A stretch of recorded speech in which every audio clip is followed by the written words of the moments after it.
Now, my next speaker is Tabetha Bhatti. She is from the Muslim Council of Britain, and I think it's so important that as an organisation, the MCB is represented here because they are an umbrella group for so many Muslim organisations across the country. And when you see the rise of Islamophobia in our society, it is so important for us to understand what this means for Muslims on the ground and how we can fight back. So Tabetha, over to you.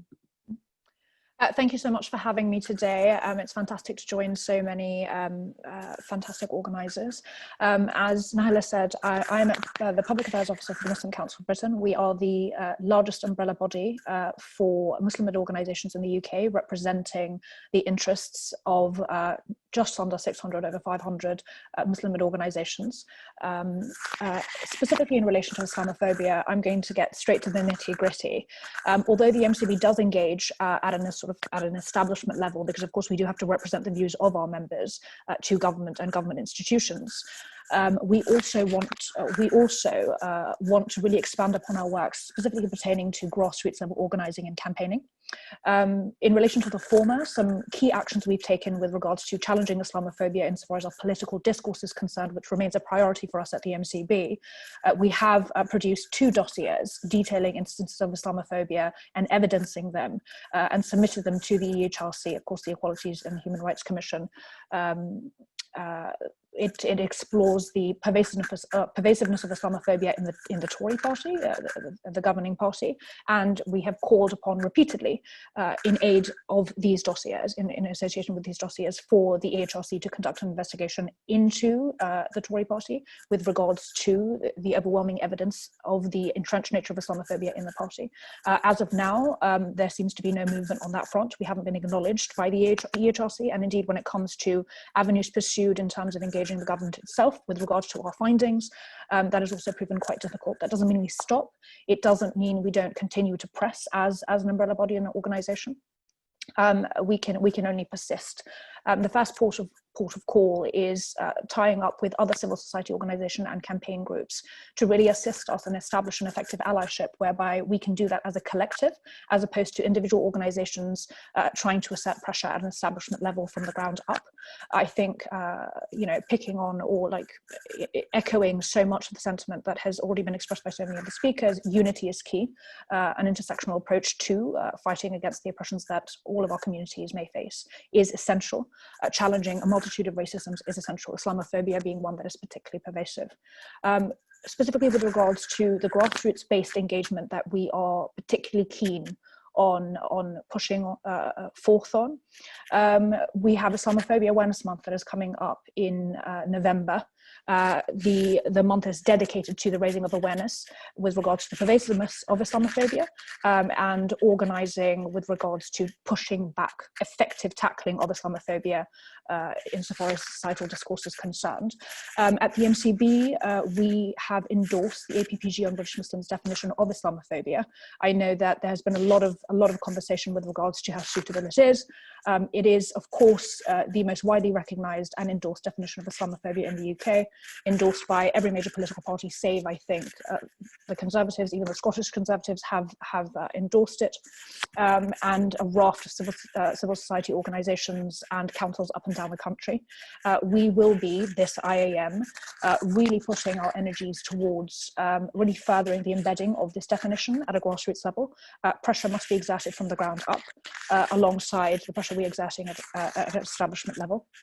I think prior to us actually getting stuck into embedding the definition, we need to understand what the definition is of Islamophobia. Just for those that are unawares, it has been described as Islamophobia as being rooted in racism and a type of racism that targets expressions of Muslimness or perceived Muslimness. We're also acutely aware of the fact that there has been a huge amount of pushback with regards to even having a definition for Islamophobia, let alone embedding it in any way, shape or form, because of course there are vested interests in there not being a definition. If indeed there is a definition, there is something that people can reference as and when trying to tackle it.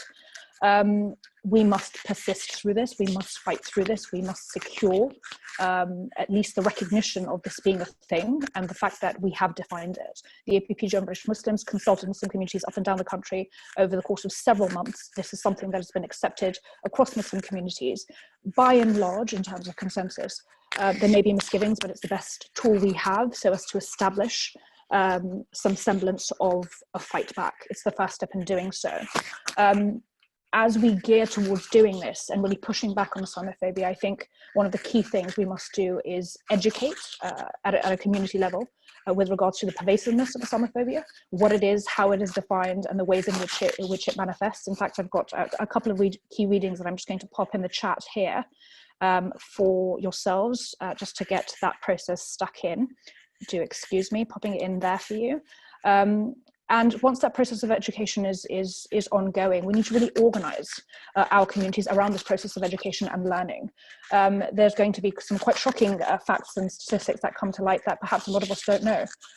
It's necessary that we acknowledge them, we accept them, and we come together in unity to actually then address them.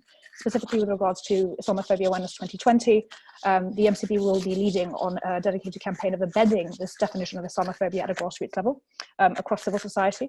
And we want to foster engagement at council level in terms of passing motions to have councils recognise it. We want to really engage the entirety of the trade union movement. And I know that that isn't a connection that organisations like the MCB have had in prior, in terms of historical connections. We really want to engage the trade union movement. We really want to open up and have that constructive and really productive dialogue and action things with them. We want to engage civil society organisations and campaign groups such as Stand Up to Racism, for example. I think that effective allyship and unity is essential at this juncture. Muslim communities must fight simply to have a definition of the oppression that we face, to be acknowledged and accepted, and everyone's assistance in this will be vital. If indeed you are interested in perhaps bringing a motion for the adoption of the APPG definition of Islamophobia to your local council, then you can get in touch with us at the MCB. We can provide template motions and any kind of campaign support that we have offered prior. You can get in touch with us here. I'm just going to drop the links into the chat. Do feel free to get in touch. We'd love to hear from you, and we'd love to sort of work together to address Islamophobia at IAM 2020. Thanks so much for that, Tabetha. I know you've got a lot more you could have said, but I could go on for days. I was like, okay, let me just get the main bits out. No, thank you.